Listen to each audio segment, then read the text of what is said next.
नमस्कार विद्यार्थियों, online class में आप सभी का स्वागत है। आज की हमारी जो क्लास है सामाजिक ज्ञान कक्षा 10 की देखते हैं। सामाजिक विज्ञान कक्षा 10, ठीक है। हमारा जो लेसन है वो होगा आज राज्य सरकार, ठीक है। कहने का मतलब ये है, हमारा जो नया टॉपिक चालू हो रहा है, नया लेसन चालू हो गया है। पहले वाला कंप्लीट हो गया केंद्र शासन वाला, अभी नया टॉपिक चालू हो रहा है राज्य सरकार। अब राज्य की गवर्नमेंट्स के बारे में देखेंगे हम, राज्य की विधानमंडल के बारे में देखेंगे, राज्यपाल के बारे में देखेंगे, राज्य के उच्च न्यायालयों के बारे में देखेंगे, ठीक है। और ये पाठ भी विद्यार्थी एक चीज बता दूं जानकारी के लिए, सामाजिक ज्ञान विषय का ये जो पाठ है आपका सबसे बड़े अंकों का पाठ है। कोई भी लेसन 8 अंक का नहीं है, लेकिन ये जो पाठ है 8 अंक का है। मतलब आज जो पाठ हम स्टार्ट करने जा रहे हैं ये 8 अंक का लेसन है। इससे पहले कोई भी लेसन 8 अंक का नहीं है। 8 अंक का है तो इम्पोर्टेंट भी अपने आप में, बिल्कुल। देखते हैं राज्य सरकार।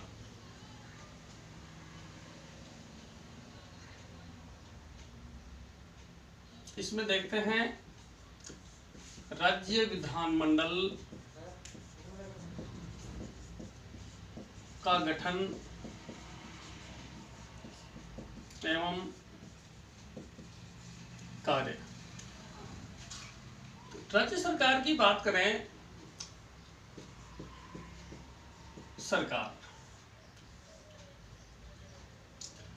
आपने सरकार में पढ़ा होगा भारत में कौन सी व्यवस्था अपना रखी भैया हमने, संसदीय शासन प्रणाली, संसदात्मक। और संसदीय शासन व्यवस्था की एक विशेषता है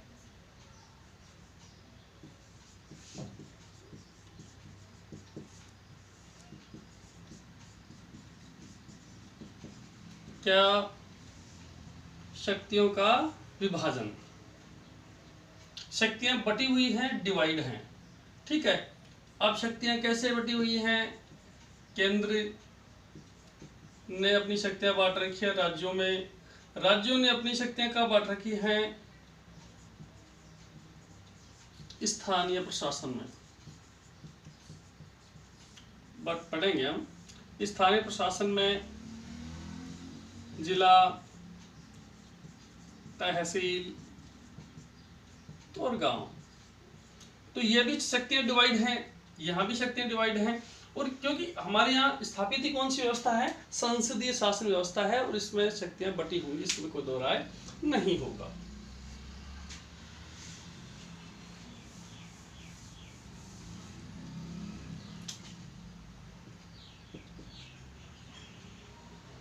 जिस प्रकार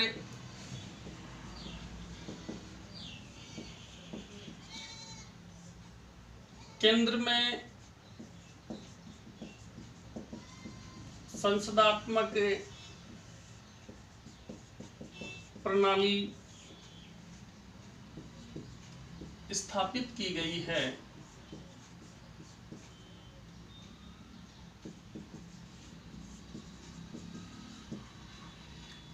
उसी प्रकार राज्यों में भी संसदीय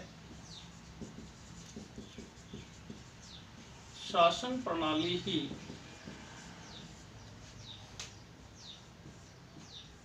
कायम है।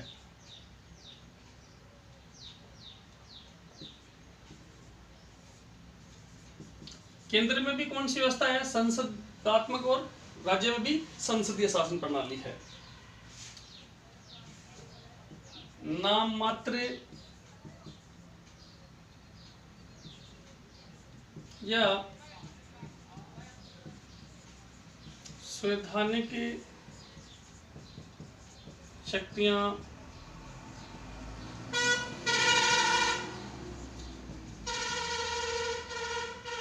राज्यपाल को दी गई है,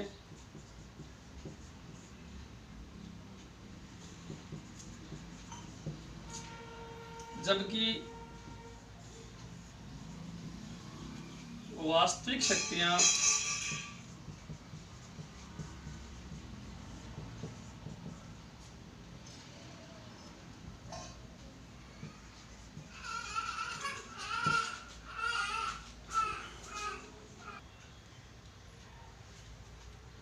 जबकि वास्तविक शक्तियां मुख्यमंत्री व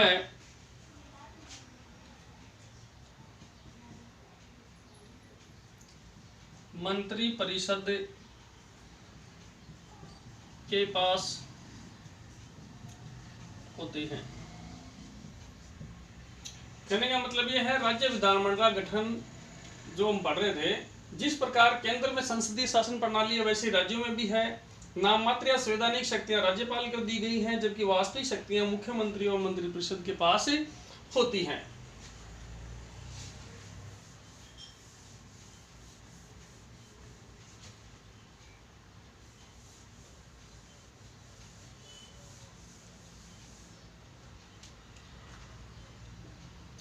जिस प्रकार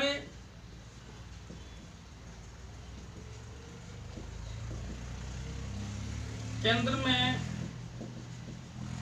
संसद होती है, क्या होती है भाई? संसद। उसी प्रकार अभी संसद के बारे में पढ़ा होगा आपने,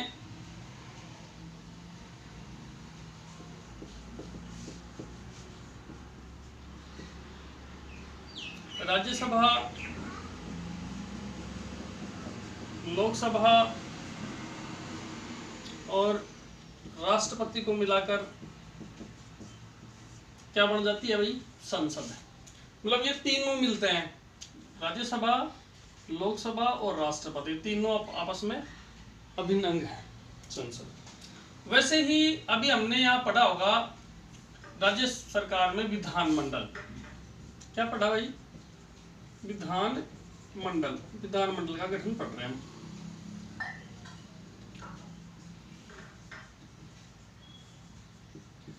विधानमंडल में मतलब ये केंद्र की संसद और ये राज्य की संसद, इसमें भी 3 सदन होंगे।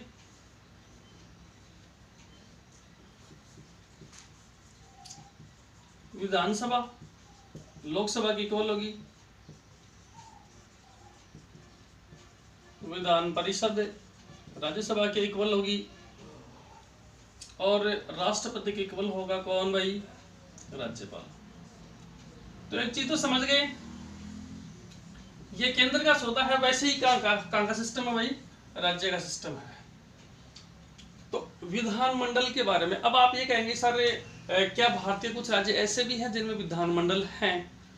अब एक चीज अभी हम जैसे देखें कि सर विधानमंडल शब्द आ रहा है बार बार, विधानसभा तो हमने खूब सुना है, जैसे राजस्थान विधानसभा, लेकिन विधान परिषद भी होती है क्या? एक चीज निकल करके बाहर आती है, सर विधानसभा तो हमने सुनी है कि राजस्थान में ही विधानसभा है, क्या आपने ये विधान परिषद नहीं सुनी? चलो मैं बताता हूँ।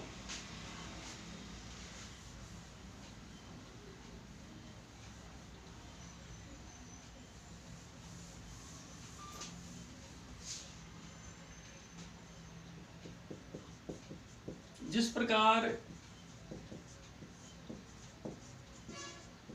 केंद्र में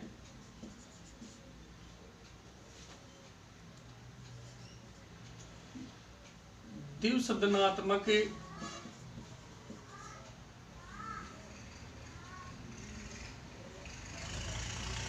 व्यवस्थापिका है,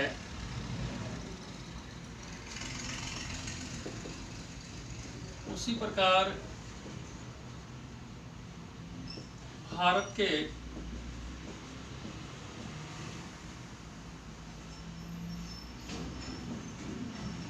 कई राज्यों में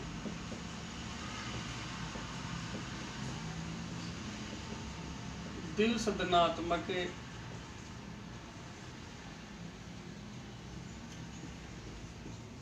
व्यवस्थापिका कायम है, अर्थात भारत के कई राज्यों में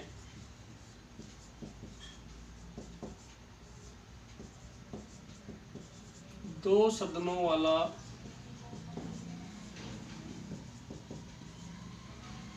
विधानमंडल कायम है।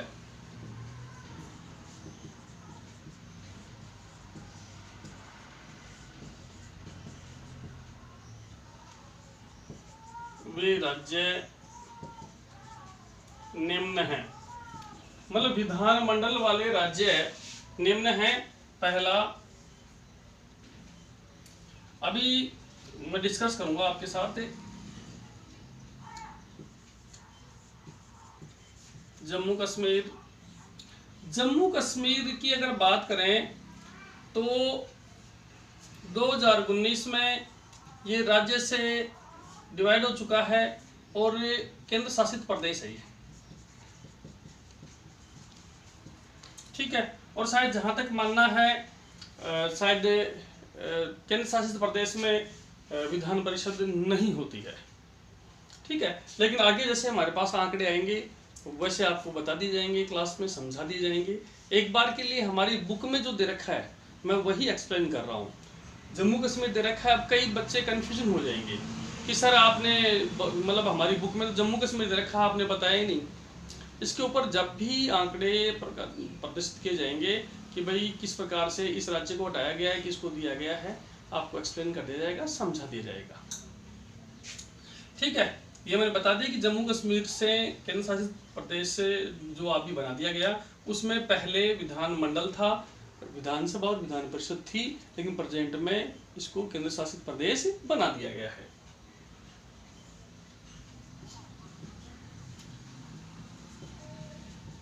उत्तर प्रदेश, बिहार,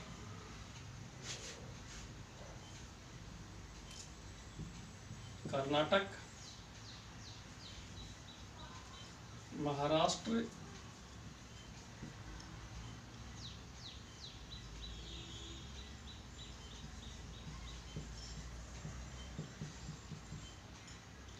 आंध्र प्रदेश कर देते हैं एक बार,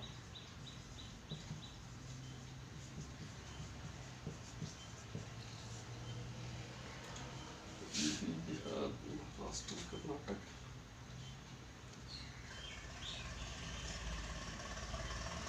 ठीक है। और एक आपका हो जाएगा तेलंगाना, ठीक है।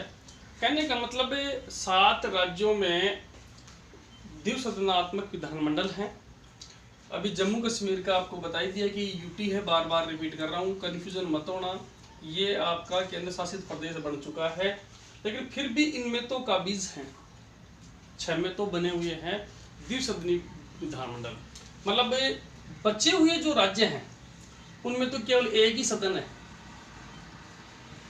कौन सा? विधानसभा, ठीक है। लेकिन ये जो राज्य अभी आपने पढ़े हैं इनमें 2 हैं, एक तो कौन सा है भाई? विधानसभा, दूसरा कौन सा है? विधान परिषद, ओके। ये 2 हैं इसमें, विधानसभा और विधान परिषद। तो कहने का मतलब यह है कि द्विसदनात्मक विधानमंडल सभी राज्यों में नहीं है, कुछ राज्यों में है, ये मैंने आपको बता दिया है और ये आपको ध्यान भी रखने हैं।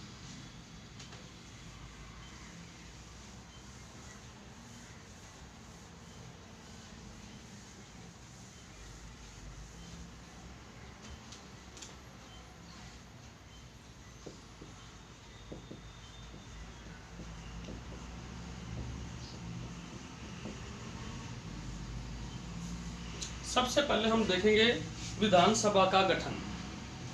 मतलब अभी आपने यहाँ पढ़ा है कि विधानमंडल में 3 चीजें होती हैं, विधानसभा,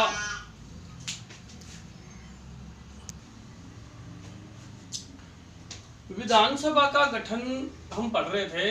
अभी मैं आपको बता रहा था कि विधानसभा, विधान परिषद और राज्यपाल, तो इनका क्रमशः अध्ययन करेंगे। पहले विधानसभा का, फिर विधान परिषद का और फिर राज्यपाल का। इंपोर्टेंट लेसन है अपना, ठीक है। तो सबसे पहले देख रहे हैं हम कौन सा भाई? विधानसभा का गठन, इसमें देखेंगे सबसे पहले सदस्य संख्या। क्या देख रहे हैं भाई? सदस्य संख्या।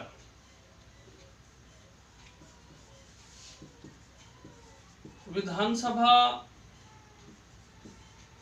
की सदस्य संख्या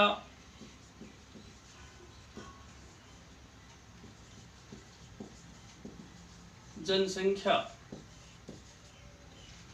के आधार पर तय की जाती है।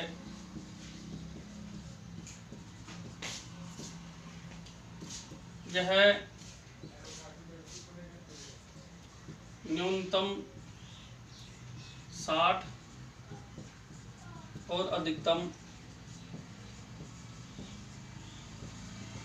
500 हो सकती है।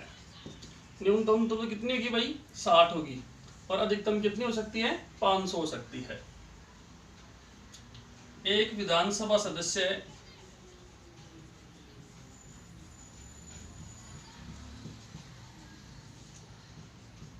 75,000 की जनसंख्या का प्रतिनिधित्व करता है। एक विधानसभा सदस्य मतलब कितने आबादी पर होता है भाई? 75,000 पर। विधानसभा की न्यूनतम संख्या कितनी होगी? 60। अधिकतम कितनी होगी? 500। उदाहरण के तौर पर जैसे मैं कुछ एग्जांपल्स देता हूं आपको। सबसे पहले तो अपना राजस्थान लेंगे। राजस्थान की विधानसभा संख्या कितनी है भाई? 200। सर्वाधिक किसकी है? उत्तर प्रदेश की। कितनी है? 403। ठीक है। तो कहने का मतलब यह है कि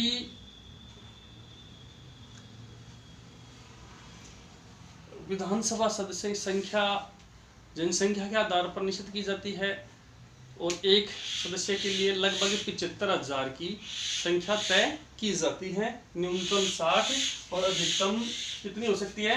अधिकतम 500 हो सकती है। तो देखें,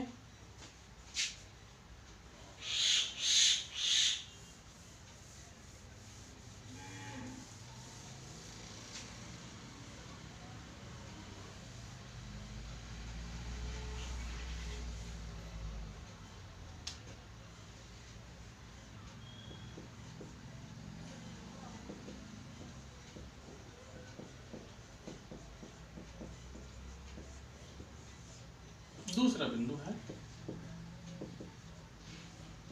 स्थान आरक्षण।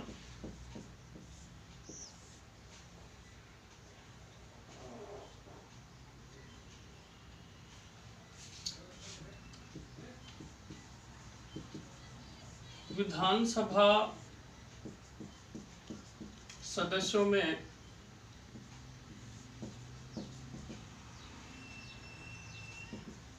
स्थान आरक्षित किए जाते हैं। विधानसभा सदस्यों में क्या आरक्षित होते हैं भाई? स्थान आरक्षित होते हैं। अनुसूचित जाति और अनुसूचित जनजाति के लिए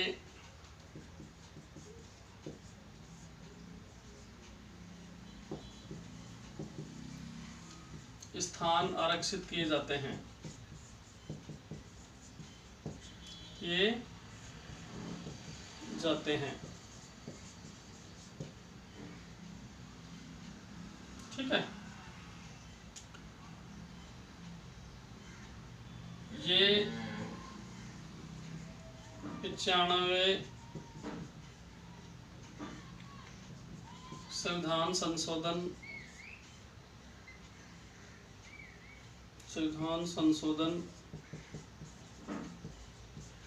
2009 के अनुसार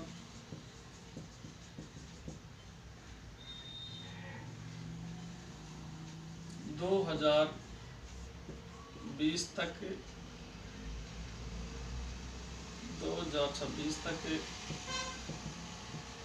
आरक्षित रहेंगे। कहने का मतलब क्या है कि विधानसभा में सदस्यों का स्थान आरक्षित किए जाते हैं अनुसूचित जाति और अनुसूचित जनजाति। मोस्टली किनके लिए होते हैं भाई? एससी और एसटी। ठीक है, इनके लिए स्थान आरक्षित किए जाते हैं। ये 95वें संविधान संशोधन 2009 के अनुसार कब तक रहेगा? ये 2026 तक रहेगा।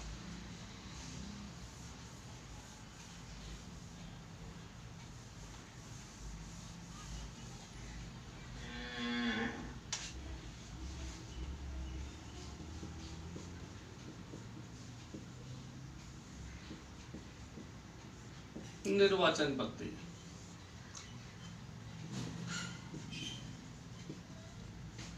विधानसभा सदस्यों के चुनाव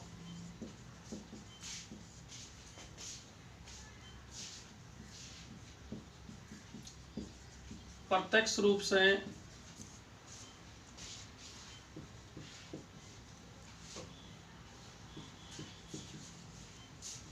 सार्वभौमिक वयस्क मताधिकार द्वारा किए जाते हैं। मतलब विधानसभा सदस्यों के चुनाव कैसे होते हैं भाई? प्रत्यक्ष रूप से होते हैं। पहली चीज सार्वभौमिक वयस्क मताधिकार, ठीक है, आधार थे 18 वर्ष से आयु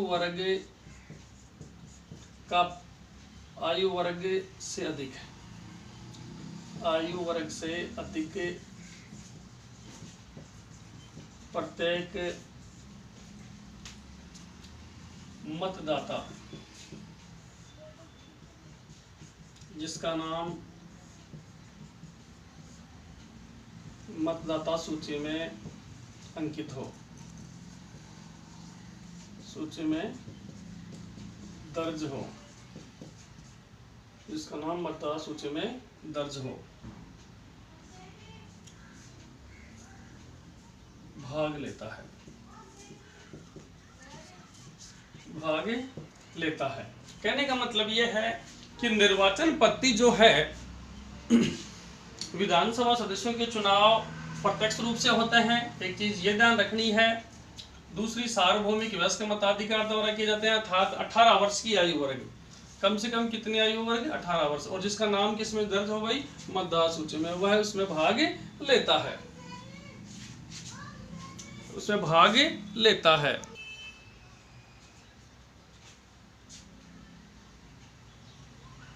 निर्वाचन पद्धति हो गई।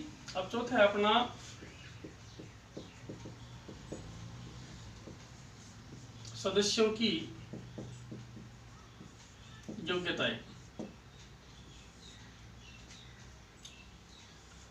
विधानसभा सदस्यों की क्या क्या योग्यताएं हैं ये देखनी है हमें। वह है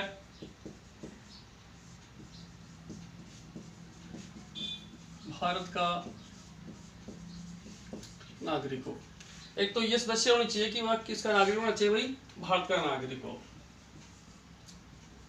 उसकी आयु 25 वर्ष से कम नहीं हो। उसकी आयु कितने से कम नहीं होनी चाहिए भाई? 25 वर्ष। देखो एक चीज नोटिस करवा रहा हूं आपको बार बार मैं, ये शर्त इक्वल सी है, यह दिक्कत आ रही है 25 वर्ष। विद्यार्थी इससे पहले हमने आयु वर्ग की अगर बात करें तो किस किस की देखी है? एक तो राष्ट्रपति की देखी होगी आपने, कितनी देखी भाई? 35 वर्ष। दूसरी किसकी देखी, लोकसभा की, कितने देखी, 25 वर्ष। तीसरी किसकी देखी, राज्यसभा की, कितनी देखी, 23 वर्ष। तो विद्यार्थियों राज्यपाल की तो कोई आयु नहीं होती, वही 35 वर्ष से अधिक, और वो तो हो है। अब बात करें लोकसभा की, तो लोकसभा की 25, तो राज्यसभा विधानसभा की भी कितनी होगी, 25 ही होगी, ध्यान रखना, यहाँ भी 25, यहाँ भी। राज्यसभा की 30, तो विधान परिषद आएगा, विधान परिषद की कितनी होगी, 30 होगी।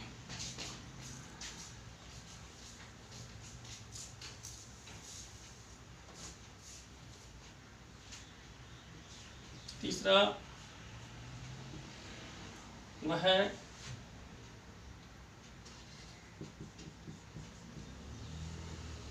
पागल या दिवालिया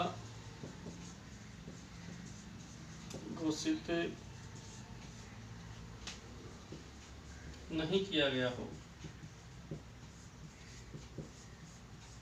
नहीं किया गया हो, वह किसी लाभ के पद पर नहीं हो, वह राज्य विधानमंडल द्वारा तय सभी शर्तें पूरी करता हो।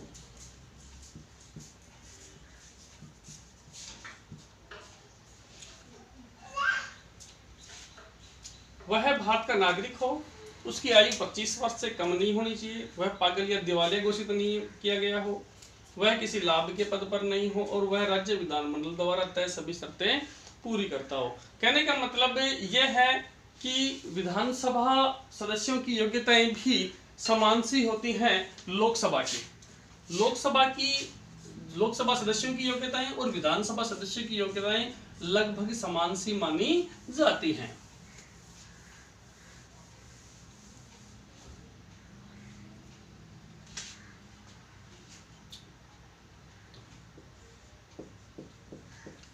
सदस्यों का अंत। अब एक चीज आ रही है, अब कोई भी सदस्य चुन लिया गया, तो उसकी सदस्यता का अंत कैसे हो सकता है। सदस्यों, यहां लिखो, सदस्यों की सदस्यता का अंत, ठीक है। तो सदस्यों की सदस्यता का अंत कैसे होता है, ये देखना है सबसे पहला।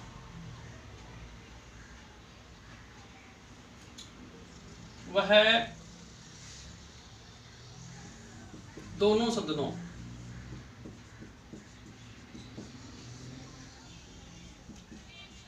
विधानसभा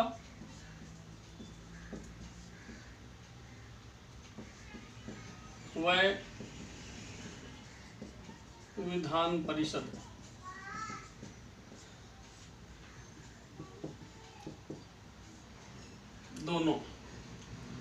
दोनों सदनों विधानसभा विधान परिषद का सदस्य चुन लिया जाए, ठीक है। दूसरा, 60 दिन तक बिना सूचना के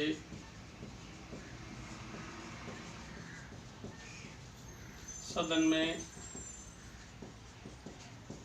उपस्थित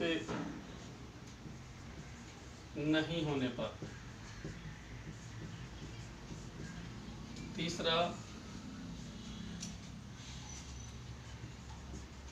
निर्धारित योग्यता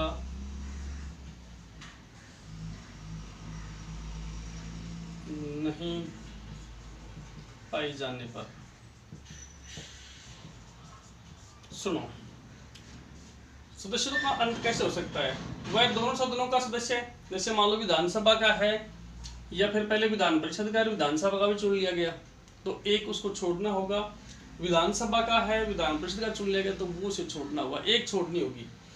ठीक है। कई बार विधानसभा और लोकसभा दोनों का चुन लिया जाता है तो वो एक को छोड़ देता है। 60 दिन तक बिना सूचना के सदन में उपस्थित नहीं होने पर, 60 दिन तक सूचना नहीं दी और सदन में आई नहीं, तो भी उसकी सदस्यता का अंत किया जा सकता है। सूचना देकर आप 60 दिन नहीं 100 दिन रह सकते हैं बिना सूचना के। निर्धारित योग्यता नहीं पाई जाने पर, निर्धारित योग्यता होती है। अब क्या होता है, जैसे मान लो सदस्य चुन लिया गया, चुन ले जाने के बाद वो योग्यता नहीं बल्कि उसमें अयोग्यता है। जैसे मान लो 2 बच्चों की शर्त है कि भाई 2 बच्चों से अधिक नहीं होने चाहिए। अब उस टाइम लाइन लिमिट के बाद एक बच्चा हो जाता है, 3 हो गए, या फिर उसके बाद थे, या फिर अन्य कोई भी क्वालिफिकेशंस की मान लो, या फिर और कोई अयोग्यता। जैसे मान लो वो कहता है कि साहब मुझे दिवालिया घोषित नहीं किया, वो दिवालिया घोषित हो, और ऐसे बाद में डाटा मिल जाए कि साहब ये दिवालिया घोषित किया हुआ व्यक्ति है और अब ये दोबारा से ऐसे कर रहा है। ऐसी अगर अयोग्यता पाई जाती है तो भी उसकी सदस्यता का अंत किया जा सकता है। तो कहने का मतलब ये है विद्यार्थियों, आज हम जैसे विधानसभा के गठन के बारे में अध्ययन किया है कि विधानसभा गठन में सदस्य कितने होते हैं, किस प्रकार से सदस्यों की आरक्षण होता है, निर्वाचन पद्धति क्या होती है, ये सब चीज़ें भी हमने देखी हैं। ठीक है, तो विद्यार्थियों आज के लिए इतना ही, बाकी कल देखते हैं।